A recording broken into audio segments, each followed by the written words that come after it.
Hey guys, welcome to Theology for You, back for another month with another hopefully fantastic episode. Back with Chris. He liked it so much the first time he came back, so it's always good when a new friend comes back. How's it going, Chris? Going great, man. Definitely enjoyed it last time. Look forward to this time as well.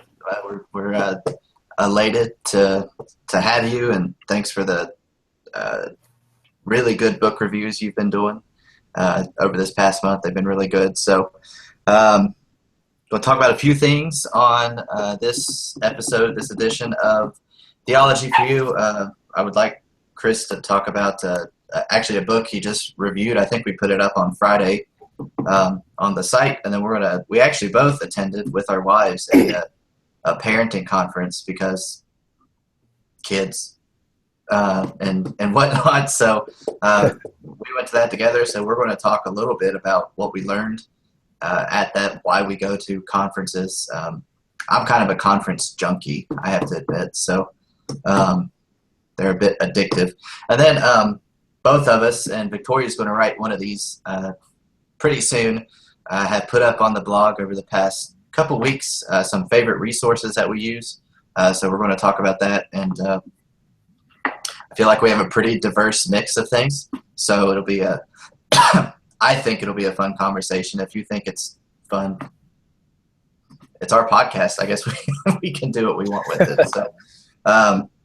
So yeah, Chris, Good and Angry was the book that you just reviewed. David Paulison. He's through CCEF, right? Yeah, I believe Okay. so. Does he teach at Westminster too? I'm not sure. Okay. Let me. He may have do at it one real time. quick. That's not that big of a deal, honestly. Yeah, I've heard his name. Yeah, he's CCEF executive director. So yeah. Tell us a little bit about the book, because honestly, Good and Angry seems like a pretty sensational title, perhaps. So what's Paulison really getting at in the book? So if to answer the question, what's he really getting at? I think what he's getting at is that anger can be both a good emotion and it can be a bad emotion. And anything like me, anger is kind of typically discussed as a bad thing. There are many different words for anger: malice, rage, various words for anger. We see anger through murder, hatred, fighting. We see it in many ways. But Paulison is kind of getting at is that, yeah, anger can be really bad, but anger can also be good. And so hence the title, Good and Angry. And one of the biggest things I got from the book is in chapter 2, and I suggest everybody read chapter 2. Do you have a serious anger problem? Yes. And then the chapter's over. And it says in the taking it home section, he says, reread this chapter. And for me, I thought, and I started my blog post out like that too, my review, because I would have thought I'm a laid back, very chill person. I don't fight people. I don't yell at people. I don't do that. I'm not an angry person. But what he kind of brought out was there is a silent inward anger. There's an anger that may not express itself in physical violence or physical action. And I would say that a lot of people would think, well, yeah, I don't struggle with anger. But as I read through that chapter in that beginning section, I saw, wow, I really do have an anger problem. It's just not the anger that I'm associated with, because I have a connotation of anger or a definition of anger that doesn't fit what I do. Mm-hmm. And so that was really profound for me. And as I worked through the book, I started to see that a lot of times even my responses to situation, my thoughts about stuff was actually pretty angry. And he actually, towards the end of the book, really wrote some stuff that gave me freedom. He talks about self-anger, and self-anger manifests itself in anxiety, depression, guilt. I can't believe you did this. You didn't meet my standards. You failure. And a lot of that's, we think, well, okay, the Pharisees, we get mad at the Pharisees because they failed. We get mad at people in our lives because they fail. But I never realized that my self-anger is probably the biggest source of anger in my life. And it's caused a lot of issues. And so The book was really, really good and really freeing. And due to the nature of reading books for reviews, I had to kind of read through it pretty quickly. It's going to be one of those books that I may spend after I'm finishing up a book on biblical theology, but then Good and Angry may be the next book that I spend my daily devotion time after I read the scriptures, kind of working through, slowly praying through it, reading the scripture references, taking it home, because it's a really, really powerful book. Does Paulison touch on this? Because I feel like we have a a caricature of what an angry person looks like. Like it's kind of just flying off the handle, but it sounds like he's really just getting down to, especially with that self-anger. I probably need to read that chapter myself. I guess he's trying to broaden how we think about anger to be more in line with scriptures. Would that be a fair assessment? I'm just going off your review. Yeah, and I don't have the book in front of me because I left it at home, but I think he gives 5 different types of anger. And there is that one guy that flies off the handle, that cusses people out, that shoots and kills somebody.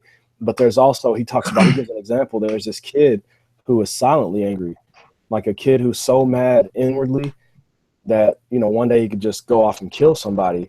And no one would have ever thought this kid's angry. At the least, they would have just thought he's quiet, he's kind of reserved. But that anger, he kind of hits on anger manifests itself in all of us. And so it's not a specific personality type. It's not a specific, like you said, that caricature is not the only type, but it is definitely a very visible type that we can associate with. Yeah. Well, thanks for reading it, and thanks for writing another really good review. That was very helpful. I need to probably get a copy of the book myself eventually. I definitely think even if you're not in biblical counseling, even if you're not thinking that you have an anger problem, it's good to read it because it's going to help with marital conflicts. It's going to help with relational conflicts. It's going to help with job because the other thing is he didn't just write the book to tell us we're angry. He wrote the book to tell us about angry people and kind of how to live with and how to understand them as well. Yeah. And so I think that's helpful too because we're going to work with people. We're going to work with people of all different types of anger, and we need to be able to see that and kind of use that. And I didn't mention this. I do want to hit on this.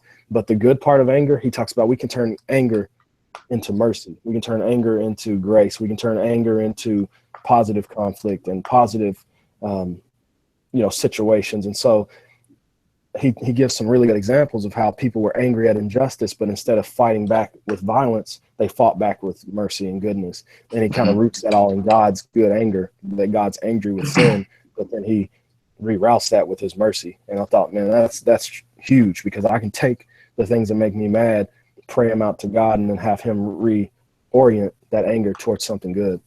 Yeah, that's really good. That's helpful. Thanks for sharing. Appreciate it. Yeah. So on to parenting. Yeah. We went to a parenting conference. It was called Confident Parenting. Is that what it was called? Yeah. It apparently Counsel the Word, Confident Parenting. It evidently left a big mark on me if I can't remember the name of it. So, but yeah, we went, I guess it's been about a month ago. It doesn't seem that long. Yeah.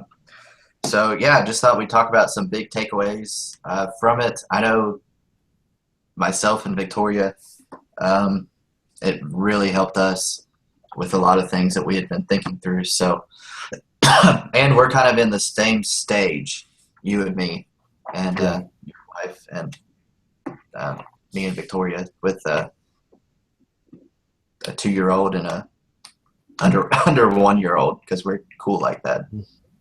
Yep. So one thing I thought we would address, because you see a lot of Christian conferences, you got Together for the Gospel. Ligonier, I feel like, does 5 or 6 a year now. We go to the 9 Marks at Southern. We went to a parenting conference. So why go to a conference? What's kind of the point of going to a conference? Do you want to go first? Yeah, I'll go first. Okay. I know specifically, especially, I go to, you joined us for 9 Marks this year. And then I normally go to Alistair Beggs Church. They do the Basics Conference, which is just for pastors. Um, I go to conferences for a couple reasons. One, especially a pastor's type of conference, is to kind of be refreshed. And one thing I like about Alistair Beggs Conference is it's kind of in the middle of the year. So it's almost a time to recharge and refresh ministerially halfway through the year. Another reason I go to conferences, especially something like a parenting conference, is I don't have everything figured out, especially when it comes to parenting. I try to make sure that I'm getting counsel from my local body, so the leaders at the church. But I think conferences are also helpful for that reason. I'm trying to be humble enough to say I don't have parenting in this example. I don't have parenting figured out. I need some help. So help me. So those are probably the two reasons that I like going to conferences, and not to mention some of them you get to see good friends and develop new friendships when you go to them. So it's just a certain camaraderie in them as well. So I think that would be a quick explanation for me. I could probably go deeper, but what about you? I think for me, it's very similar to yours. And from my experience, I've not gone to a lot of conferences. I've always wanted to go to T4G, never could really afford it. I think last year my wife and I went to Family Life Marriage Conference last March, and that was one of my first conferences. I think I've been to a few, but then this year I got to go to the Nine Marks, which the main reason I went to the Nine Marks was a lot of the brothers I fellowship with all go to that conference, and they all invited me. They said it's a great time, great message. You get to learn about conversion, which was what this year's conference was. And I thought, well, what better time to kind of go hang out with the guys, learn some stuff. But then we also actually went to a family worship conference this summer in Lawrenceburg, and similar to the parenting conference, I've been married 3 years. I've got 2 children, and I guess, to be honest, I haven't really studied up or read up on family worship as I should, or parenting. And even when you study it in the Bible, or even when you hear sermons on it, I think it's good to go like with each other and talk about it as we hear it, meditate on it, but also just hear guys like Heath Lambert, Ted Tripp speak on it, and then go read their book. Hear people give examples of what they've been through, because I don't know that we would have got Ted Tripp's testimony through his book. I haven't read it yet, Shepherding a Child's Heart, but we got to hear about his own daughter. We got to hear about Heath Lambert's children. And so there are things in a conference that you don't get from a book.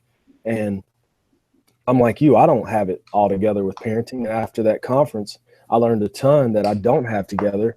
But if I hadn't gone to that conference, I wouldn't have thought I needed a parenting book or any help with my parenting, because a lot of times I think in this life we think we got it because we've had it done for us or we've had it done to us. But that doesn't mean we get it. I'm a teacher. I got a master's degree in teaching, but I was taught my whole life that just because I was taught doesn't make me a good teacher. Mm-hmm. And I think in all of our careers, we get trained up on how to do these things. And so I think, why not get trained up on how to be a better parent or be a better leader of family worship? Or why not be trained up on what a healthy church is so I can go and live it out? Mm-hmm. And so I think it's a lot of that same thing as just that need of, I don't know it all and I need some help. Yeah. So the parenting conference, I thought it was immensely helpful. It was, I don't want to say that I left discouraged, but I definitely left getting punched in the mouth, which may be a really bad way to describe that, but I don't know how else to describe it. I think one of the big takeaways I had from it, and I think this came through in all 3 presentations, was just that our jobs as parents is to obey God and to be faithful and trust Him and let Him take care of the rest. Mm-hmm. I thought that way, honestly, about like evangelism, like our Reformed theology. I feel like we have that. Does that make sense? Like, I don't feel a ton of pressure. Like, I've got to convert my kids and I've got to do whatever I can to get them saved. And by all means, my girls hear the gospel often, if not daily, many times. But I've never felt this pressure like I've got to. It's my responsibility for them to become a Christian. And if they don't become a Christian, then I've failed them in some way. I've never felt that. But in other ways, though, I've definitely been like, this is up to me. I've got to do this, or they're just, uh, they'll be a drunk or something. I don't know, just something crazy. Yeah. So that was an encouraging reminder that it's just, as a parent, just be faithful to what God has revealed, obey it, and you've been faithful. Mm-hmm. So that was my first big takeaway. What about you? I mean, almost identical to yours, just that, yeah, we're reformed. We know God's sovereign in salvation, but for some reason, and I mean, I've never even verbally said it or had like this deep meditation on it, but I think if I raise my kid in the Word, if I preach the gospel to them for 18 years straight, they're going to be on a path to salvation. And that may be true, but I also know people who never heard the gospel as a child and they got saved. And so I think that kind of knocks me off my pedestal a little bit of like, I'm going to be the best parent in the world and I'm going to kill it by preaching the gospel so that my kids can be saved. And, and I think it was convicting. Mm-hmm. And it's like you said, it's not something that I didn't already know, but it was something that maybe functionally didn't play out, even though I had the theology correct. Yeah. It was just they made parenting sound so parenting. Find a better way to say this. When you look at parenting through that grid of being faithful and obedient to what God has called you to do in His Word, I think that really simplifies it. And I don't think I tend to complicate parenting. Trying to figure out things like, well, do you do timeout? Do you do spanking? I can talk myself in circles sometimes, just trying to figure out like what's the best thing to do when I'm being blockheaded and I just need to go to the Bible. And God has really told me, hey, look, this is what you need to do, and you'll be good to go. Not on easy street. But yeah, I know I tend to overcomplicate it, and that grid just really helped me to simplify it. Like it's a big deal. Parenting is a big deal. It's a big deal to be responsible for people, but don't make it more complicated than it has to be. Mm-hmm. If that makes sense. What was another big takeaway you had? I think one of the biggest, just practical takeaways. I'm a public school teacher, and I've been trained in behaviorism. So classroom management. That's one of the biggest things we're taught as teachers. You manage the classroom, and the learning comes better. Well, that doesn't work in parenting as a Christian. I'm not focused on behavior modification. I'm not focused on just controlling behavior so that we can get to, as a means to an end. And that's difficult to just cut off. I was actually talking to my wife about this just yesterday. She works for an after-school program. Same type of deal. You control the behavior. When they don't respond, you punish them. You give them a consequence. You send them to whoever, and then it's done, because you're trying to manage that behavior so you can get a job done. Well, with parenting, what they taught us is it's about the heart. And that's difficult when you have a 2-year-old or you got a 1.5-year-old who barely understands what it means to, or they don't understand necessarily heart level things.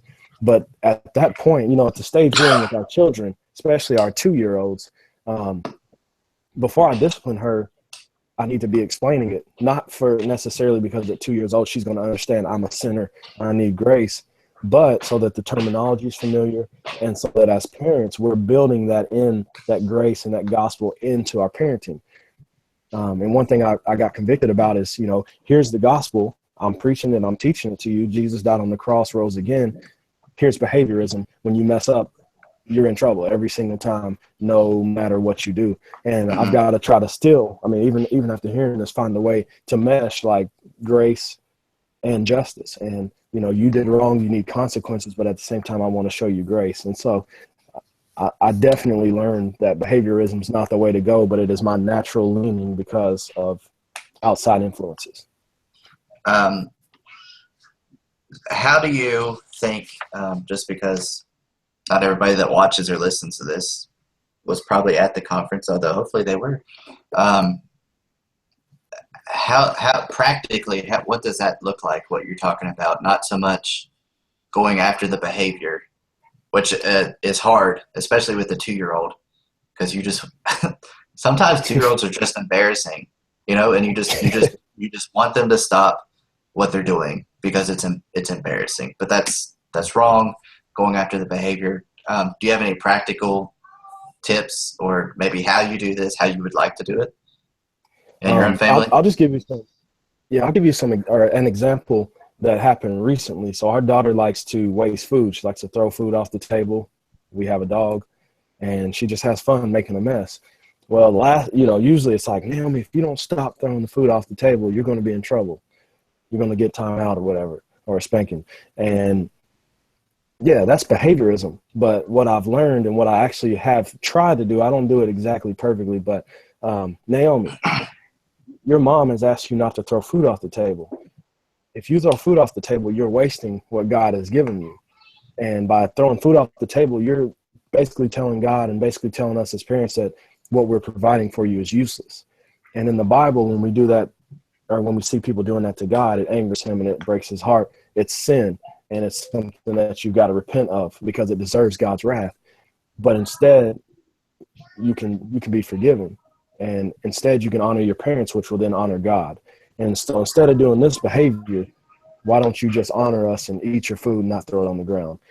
Now, granted, I don't go through that full gospel presentation every single time. I don't go through that full, but it's just a sense of she has to know we're not doing this just because we don't want you to throw food, but there's a reason behind it.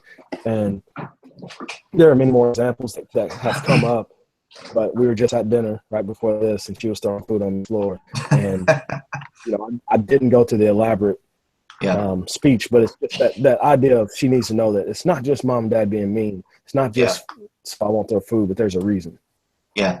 And I think sometimes, I know I do this as well. It's like, it's going to take too much time to do it, like to have that conversation. But like what you just said, maybe 2 minutes, if that long, maybe a minute, honestly. I don't have a timer on this thing. So I know that's my natural inclination, is to just be like, it's going to take too much time. I just need you to eat your food. Just stop wasting the food and just eat it, as opposed to really trying to. It's almost kind of drilling down. Is that a good way to put it? Like, it just like when you do this is actually why you're doing it. It's not so much that you like wasting food. Like there's a heart motive here, which is you don't like what God has given you, and that's our natural bent apart from Christ. So. That's good. Thanks for sharing. Yeah, and just thinking about like hearing you talk about it, it also flies against our natural bent as parents and especially as Americans. Like, it doesn't matter the reason. I told you not to do it. And I kind of grew up in that culture of you do what the parents say and you don't question it. But God does lay out rules, but then God lays out explanations in the Bible. And, maybe you shouldn't question, well, God, why did you tell me not to do blah, blah, blah? But Jesus probably, fornication, Jesus says, don't lust. Then he tells you that lust leads to adultery. He tells you that it comes from a corrupt heart. And he tells you it grieves the spirit. He tells you that you won't inherit the kingdom. So, it's not as if God just throws out commands and says, I'm God, do it. He explains it to us and he gives us reason. And I think we forget that with our children because they're children. Yeah, and going back to your Good and Angry book, I think it's easier. It's the easiest thing to just respond in anger, Yep.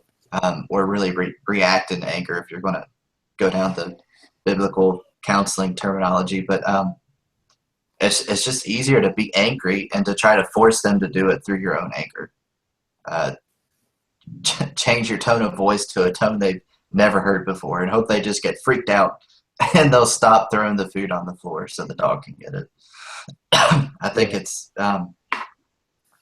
which really brings me to one of my big takeaways. I think it was Stuart Scott said, "In parenting, comfort and ease are rare."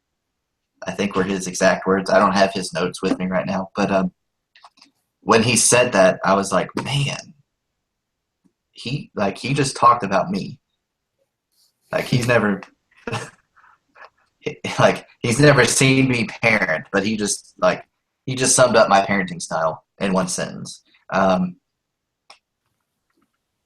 Because I really just I want to make life easy. I want life to be comfortable, and so I try to parent that way. I try to discipline my kids in a way that's easy on me, as opposed to what's going to be best for them, which is a big difference.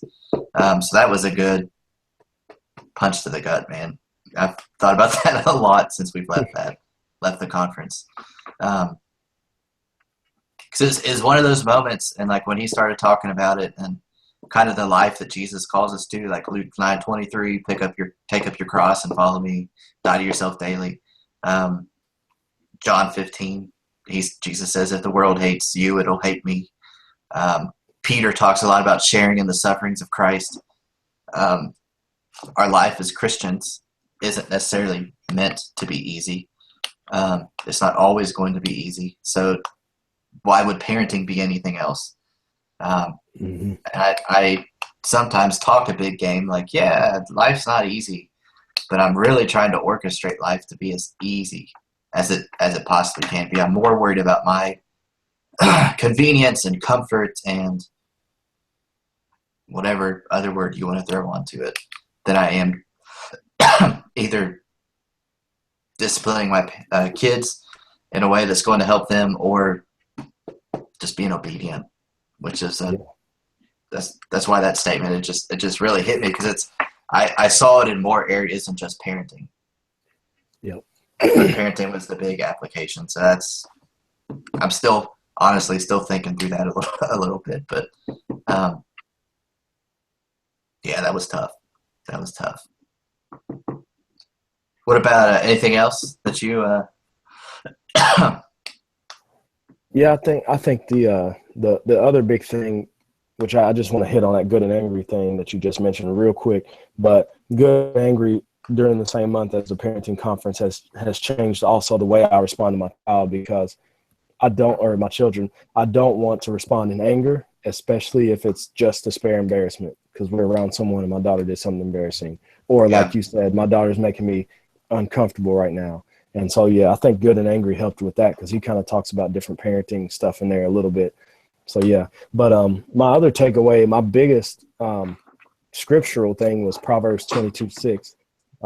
You talk to people about parenting, and here's what you get: train up a child. And I mean, they don't even say the rest of the verse a lot. Just train up a child. And That's all you need. Basically, yeah, if you spank them, they'll come out saved. It's kind of what people, I think, imply when they say that. Yeah. But just realizing that that's not a promise, that's a principle, it's a proverb, and that that gospel-centered parenting is not about training up a child in a strict, disciplined manner so that they will get saved. Because I could turn my kid into a little Pharisee. And my wife and I, we both grew up well-behaved, good grades, so-called Christian. People would never have doubted that either one of us were saved growing up because we were so well-behaved. I don't want my children to grow up the way we grew up. And it's not, I won't say it's my parents' fault, because that's the thing. It's not my parents' fault that the gospel hadn't hit my heart. It was my own fault, because my behavior was what got me positive reaction from my parents and from my teachers. and performance drove a lot of what I did to please people. But with God, it's complete opposite. Your performance doesn't save you, and it doesn't earn my love. And so just looking at that proverb and just being reminded, not train up your child to be a legalist, because he will go that way, but train up your child to seek after God. And hopefully they'll go that way. But you can definitely know that if you don't train your child up to seek God, and if you do train your child up to be a legalist, it's going to be hard for them to escape that when they get older. Yeah, I think that could perhaps be one of the most misused verses in the Bible, because it's I've yet to experience this yet, but I heard the stories of the parents that come to the pastor, and it's like, I trained up my child in the way he should go, and now look at him, because we didn't apply Scripture. It's like you said, we claim it as a promise when it's actually it's a principle, or even like would you say even maybe a rule to live by? Like the parent should train up the child in the way they should go, but it's not so much a promise that's rock solid, guaranteed. Do this, and your kid's going to be the next Apostle Paul or something like that. Yeah, and Todd Friel, he actually threw out a Wretched video recently on this, or someone sent it to me, and he was just talking about, like, don't look at it necessarily as spiritual, but at the same time, like, if you train your child up to be a thief, he's going to continue in his life as a thief until he's in jail or something. And so he was like, train your child up to be, I guess, in biblical principles, knowing that if you don't train them up, I think he said, like, if you don't train them up in anything, they won't do anything in life. Mm-hmm. So, I mean, it's like not even necessarily like train them up so they get saved, but you do have a job to train your child up in some way. And so maybe not tying it to salvation, but do train your children up to live and to see, what we live. And so I think that was really helpful too, just Todd Friel speaking on that, because the negative of that is if you don't train your child up on anything, they'll just be postmodern American. Do whatever I want. Yeah, touche, man, touche. I hadn't really thought of it that way. It's more a bigger circle, if you will, than just the spiritual side of it. That's interesting. Mm-hmm. Anything else from the conference? I think that's all I've got as far as big takeaways. Yeah, that sums it up. And I mean, obviously, the talk on strong-willed children helped us because we've got some strong-willed ones. I think I've got 2 of them. So hopefully you've only got 1. I hope. I'm not sure yet.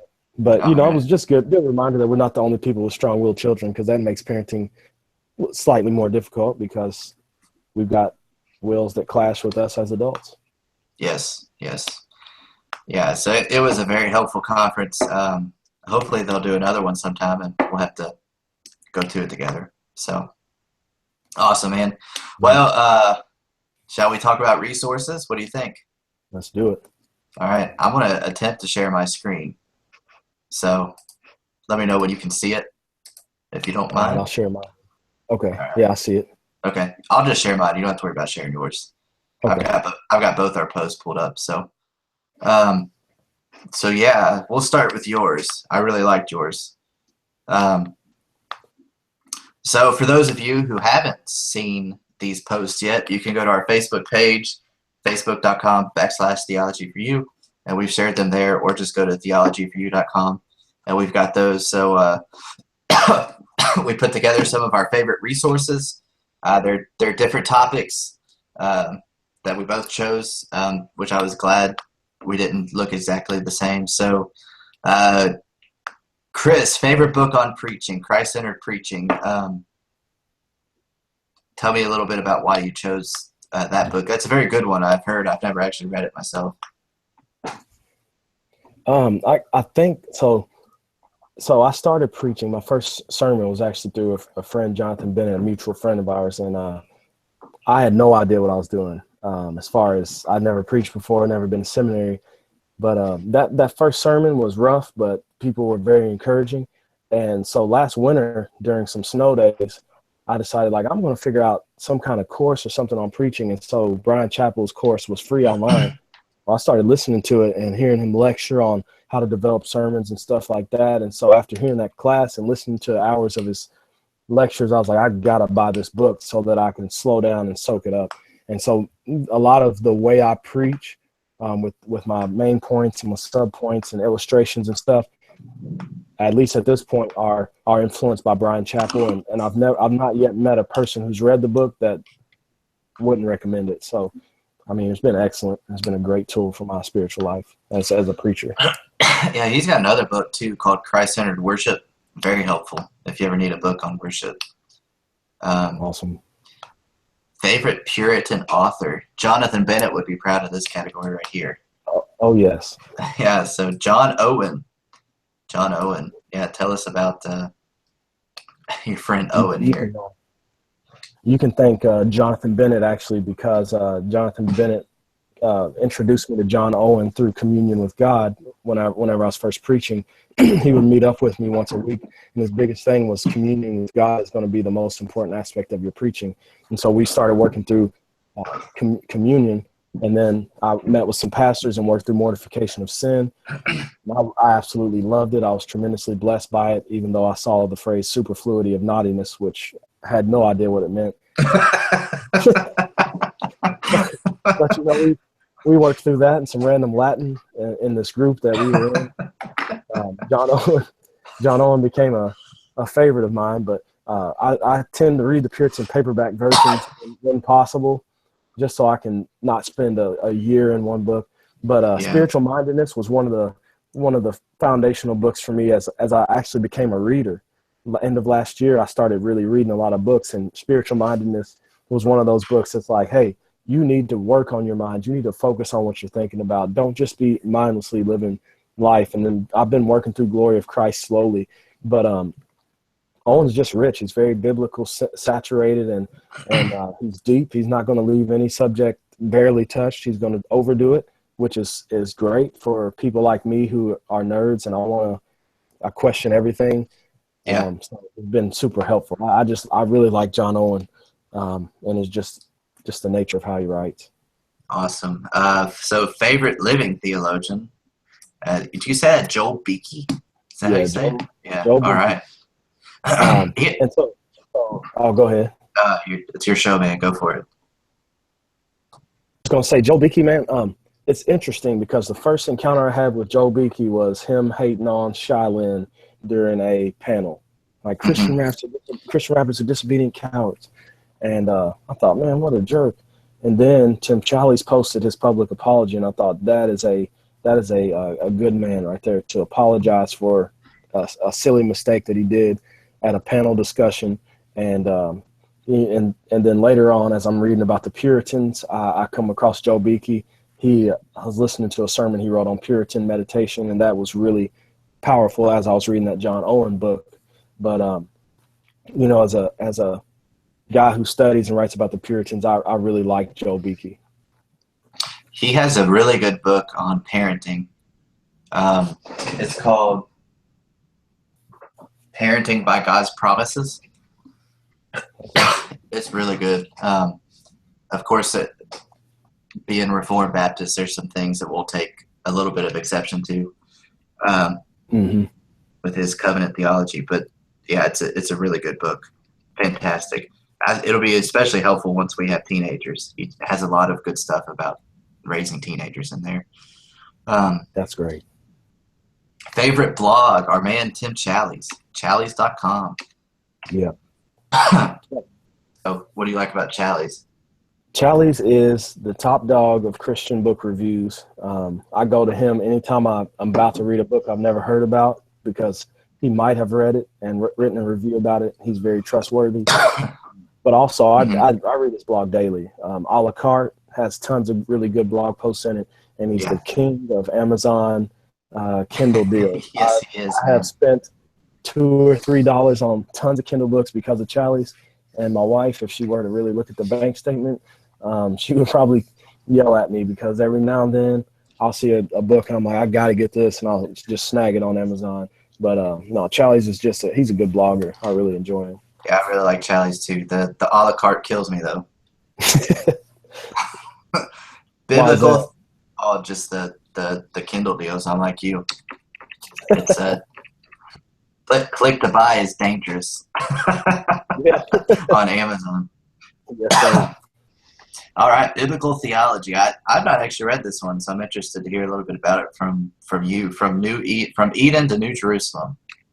Yeah, and so I'm actually not 100% finished with it. I'm in the last, last chapter or two, but powerful book. The guy who recommended it said read every single word and take it all in, and he was completely right. I mean, this guy, he's focused on Genesis 1 through 3 and Revelation 20 through 22, and he traces themes such as atonement, temple and tabernacle, and kingdom, and God's battle with Satan, the Son of God, God as eternal King. I mean, he's really just taken some. I guess if you'd say he's taken these huge biblical themes and he's made them very, very applicable to people like you and I. I've not yet got to doctorate level or master's level biblical theology, so being a regular average Joe, this book has been a really, really powerful introduction. And as I mentioned in my little section, his footnotes and bibliography give me tons of resources that I really want to read. I know I won't have the money to read all of it, but Yeah. There's some stuff I really want to dig into because I like the Old Testament and I like biblical theology. Does he look at just one theme that kind of runs through the Bible, or is he just looking at those big themes like you just talked about? Well, he traces. I think I can't remember how many chapters, but he traces a bunch of different themes. Okay. And he really like it's a different chapter. So he's going to be like, that's why I said it's a good introduction, because some guys will take that one theme and write 1,000 pages on it. Yeah. He takes like 6 themes and writes, 15 to 20 pages on each theme. Okay. That's cool. I have to pick that up sometime. That sounds good. All right. Next was your favorite book on prayer. And this is actually both of our favorite books on prayer. So we'll kind of talk about this together, I guess. Tim Keller's Prayer, Experiencing Awe and Intimacy with God. So I'll kind of let you start on this one, and I'll add after that. All right. I won't talk so long on this one, but I went through a period where my prayer life was really struggling. And I had a lot of extra time because there were snow days, and I had this book on the shelf for about a year, and I picked it up and I was just like, oh, man, Tim Keller, this is an excellent book.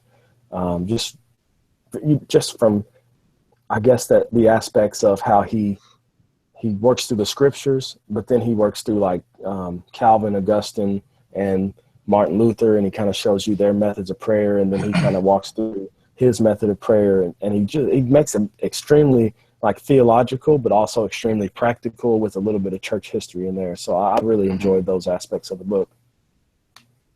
Yeah, I'm with you. I enjoyed all of those aspects, and I think one of the most helpful things he did, and he drove this point, I feel like, throughout the whole book, is that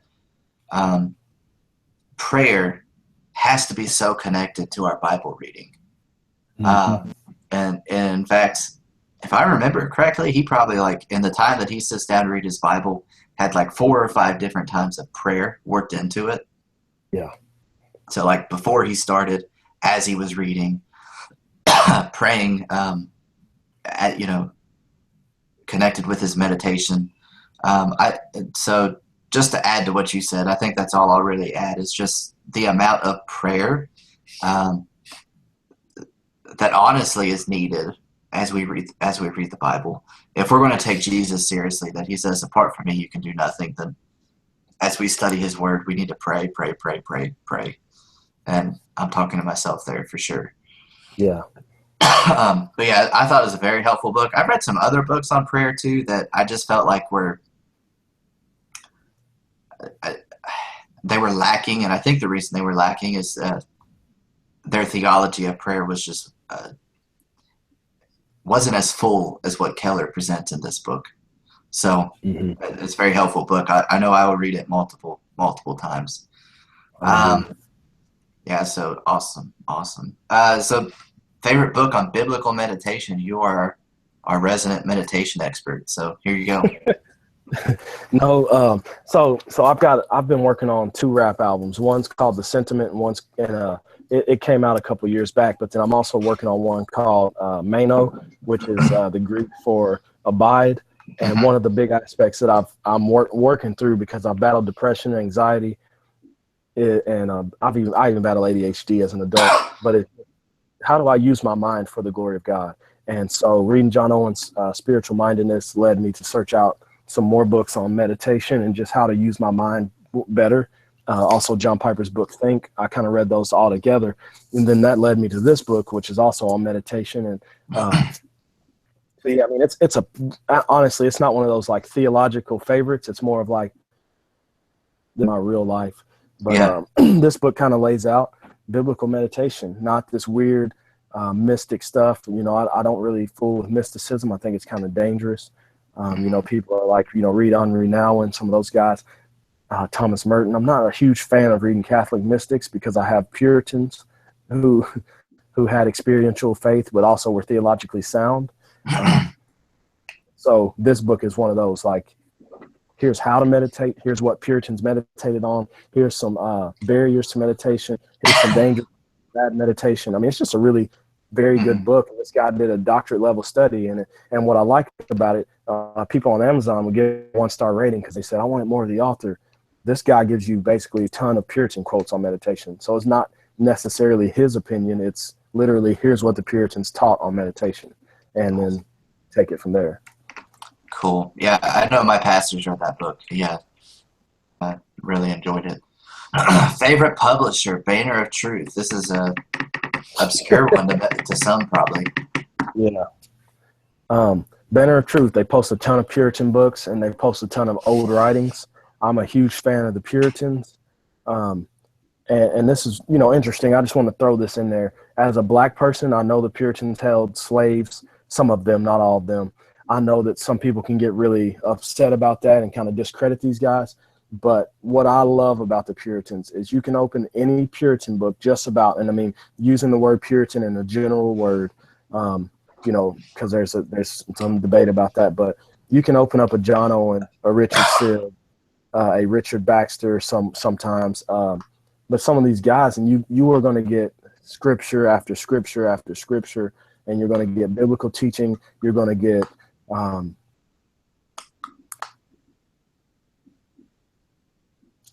those people, they inspire me because so little of today's literature is filled with scripture. So little of today's sermons and Christian music is filled with scripture. And so I think we've got to get back to that. And I think the Puritans are a good reminder of what that looks like.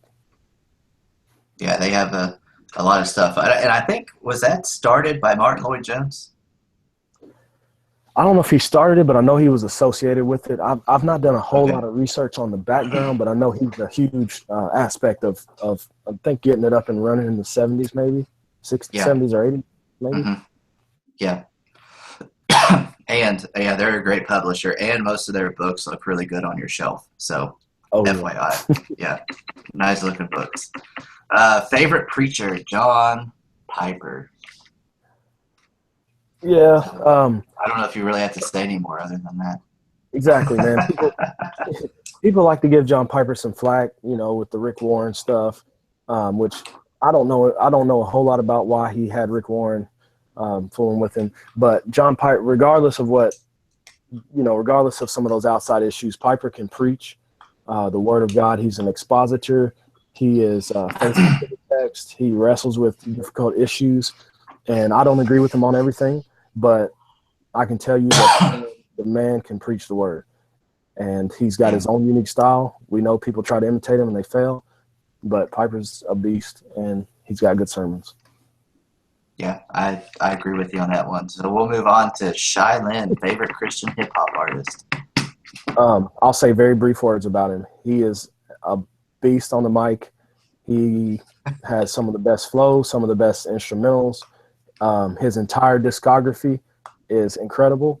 You won't not like any of his albums. All his music is very consistent. So check him out. He's East Coast hip hop, reformed, and gospel singer. Yeah, I think I would agree with you on this one. We're listening to Lyrical Theology a couple Saturdays ago, Yeah. and Carson just kept telling me to play the table of contents on that over and over and over and over. So, Daddy, play it again. I was like, there's more good songs coming. Come on. So yeah, awesome. So mine are not as interesting as yours. So we'll move on to mine. Come on now. We can move on here. All right, I'll be the host this time. All right, you host. Go for it. All right, Ben, ESV Study Bible. Why do you like it so much? One is just the breadth of it, the notes that are in it. I've had study Bibles in the past where I felt like the notes just kind of let me down, if that makes sense. Mm-hmm. Yep. I've never really had that happen with the ESV Study Bible. It's from Crossway. I trust Crossway as a publisher. And it's just got a lot of different scholars that I know and trust that worked on it. I also like this is a minor thing, but I like the layout of it, just kind of how it looks as you're studying.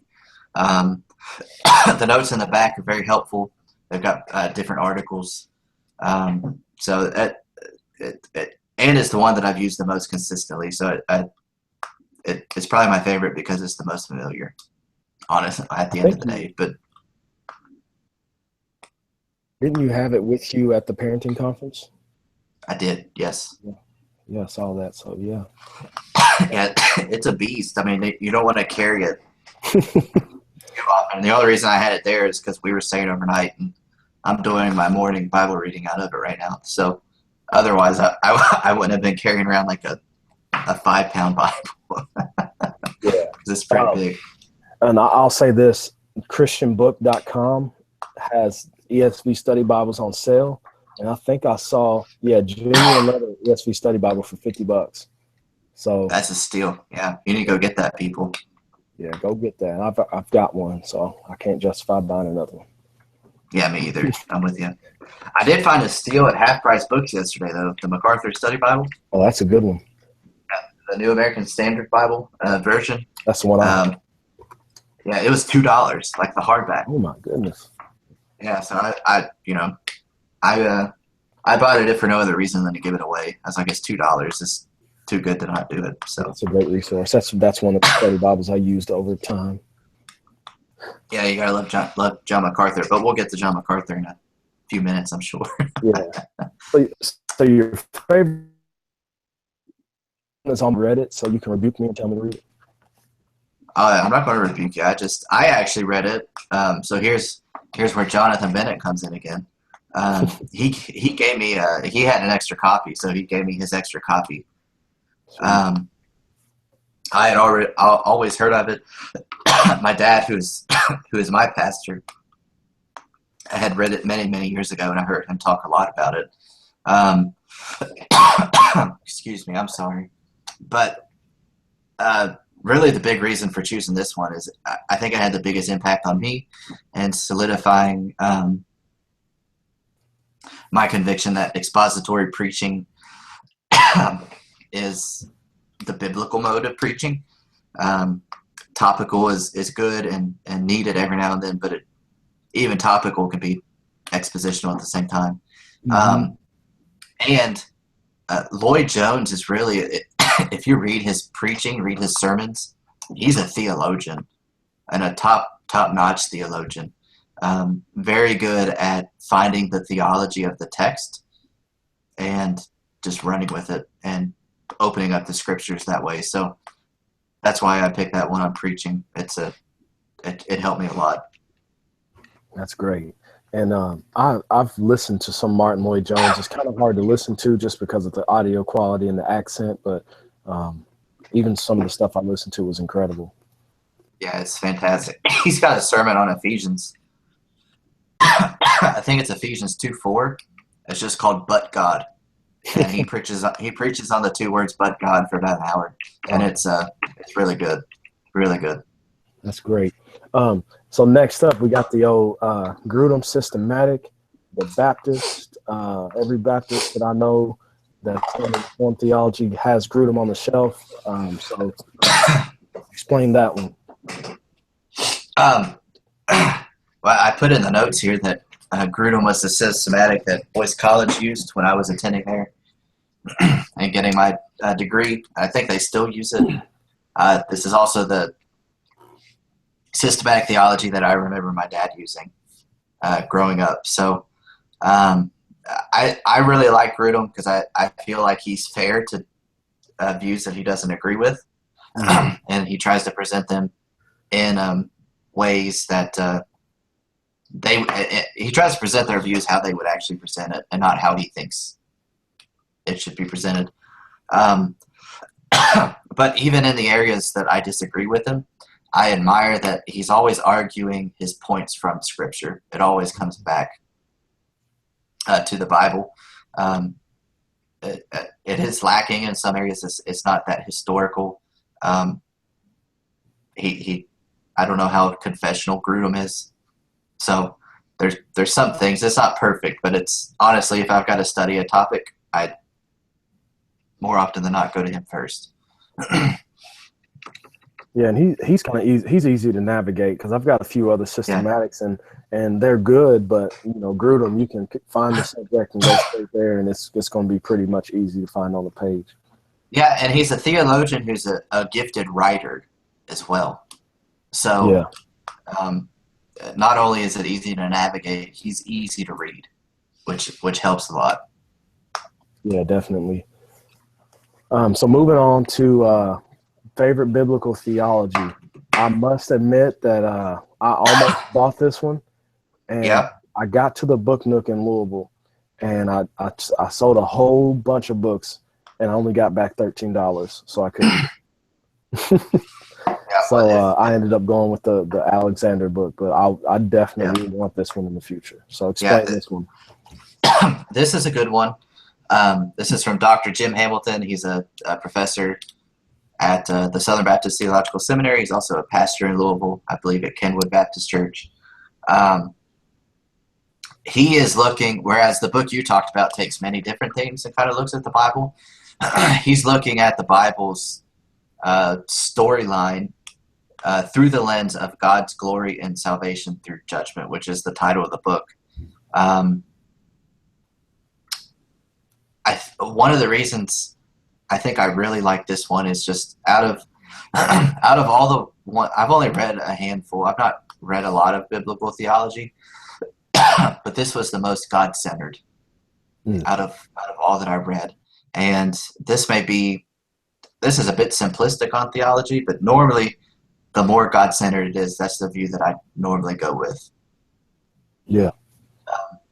I think that's just an outworking of our Reformed theology. That's why I'm Reformed to my theology, is I believe it accurately portrays the God-centeredness of the Scriptures.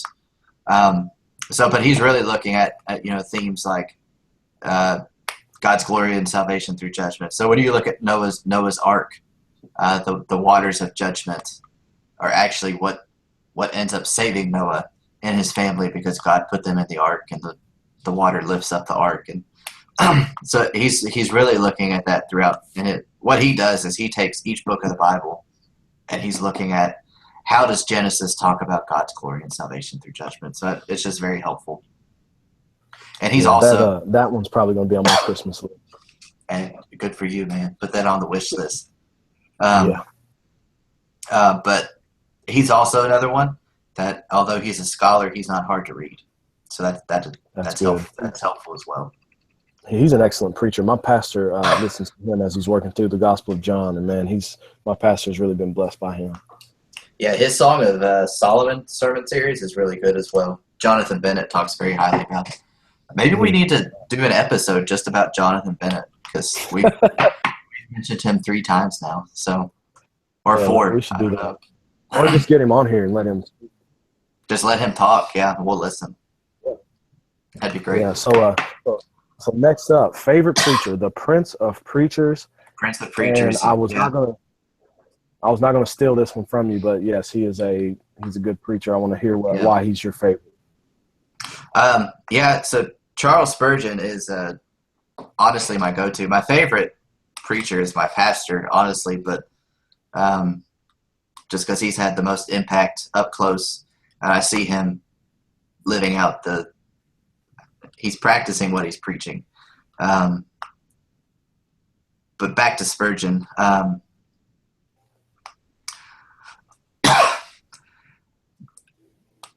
don't even know where to start, to be honest with you. We could probably do a whole episode on this. I think I like Spurgeon because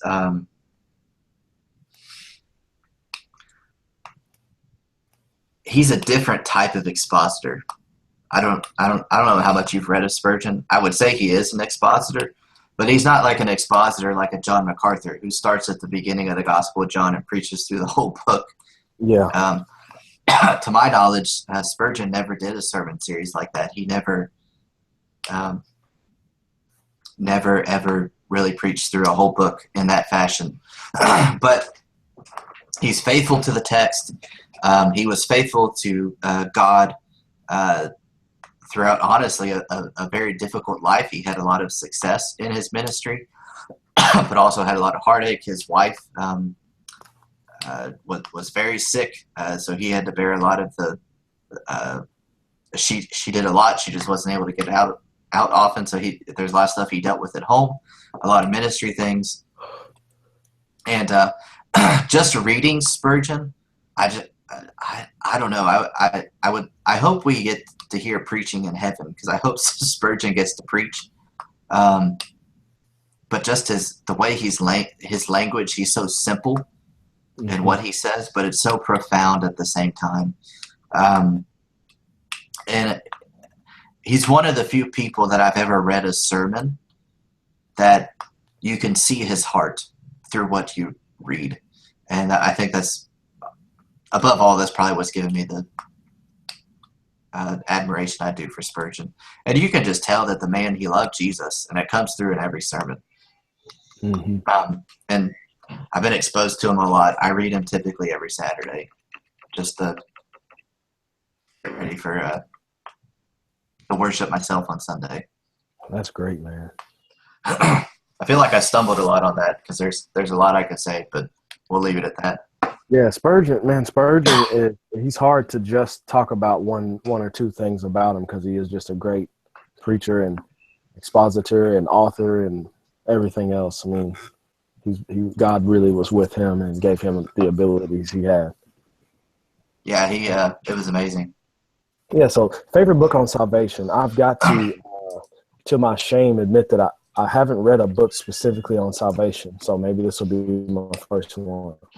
Yeah, this is a good one, The Cross and Salvation. I had to read this for a class, so that's honestly why I had to read it. I took a class at Boyce called The Doctrine of Salvation. Very catchy title. But honestly, what's most helpful about this is, much like Grudem, he takes everything back to Scripture.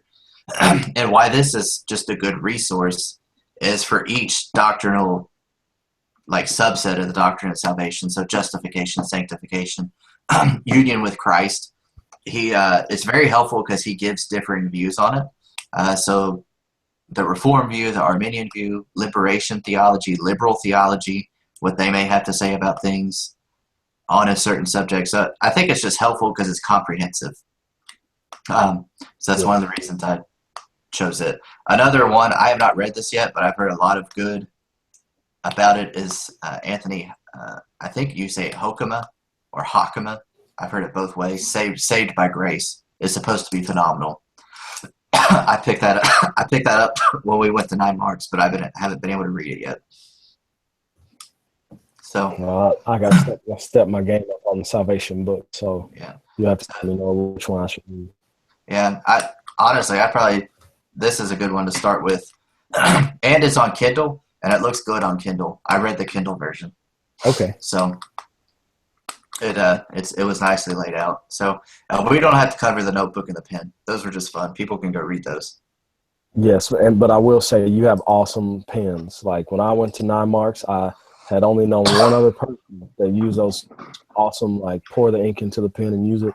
Those are awesome. If I could ever talk to my wife into letting me get a pen, I want one. Yeah, well, I'll have to give the props here to my brother-in-law because he started using them. I was like, hey, that actually looks pretty nice. But I like using the fountain pens, not only because they look cool. I mean, That's just awesome. But it really helps me to slow down and think about what I'm writing about because it doesn't write Hmm. as fast as other pens do. So it really just pause and um, I don't know, just it's really helped me just slow down and think and not rush through things because I have a tendency to just flow through things. So awesome, man. So resources, parenting, good and angry. We talked a little bit about it. I think that's it. We made it. We did Yeah. a good job. So thanks to everyone for watching and listening. We'll be back next month with more fun stuff. But until then, thank you guys. Thank you.